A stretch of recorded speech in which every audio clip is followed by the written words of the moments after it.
मियाँ साहब ने तो नून लीग का खोता ही खूह में डाल दिया है।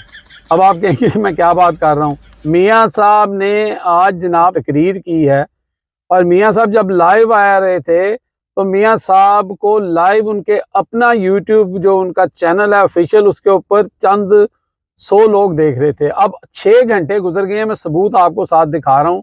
अभी तक सिर्फ 9000 लोगों ने उनको देखा और सुना है। और मियाँ साहब और ਤੁਹਾਡੇ ਨਾਲੋਂ ਤੇ ਇਹ ਜਿਹੜਾ ਬੰਦਾ ਜਿਹੜਾ ਹੋਇਆ ਲਾਈਵ ਆ ਜਾਵੇ ਤੇ 25-30 ਹਜ਼ਾਰ ਬੰਦਾ ਇਹਨੂੰ ਦੇਖਦਾ ਤੇ ਸ਼ੁਗਲ ਇਹਦਾ ਲਾਂਦਾ ਤੇ ਸ਼ੁਗल महसूस करता है। मियाँ साहब तुसी ते शुगल भी नहीं ला सकते। जब आप अपने मौसनों के साथ ये करते हैं ना, डॉक्टर कदीर खान जैसे बंदे का पोस्टर नहीं लगाते और अपने थोबड़े लगाते हैं, तो अवाम ने भी जिसको शऊर आ चुका है आपको ठुकरा दिया है।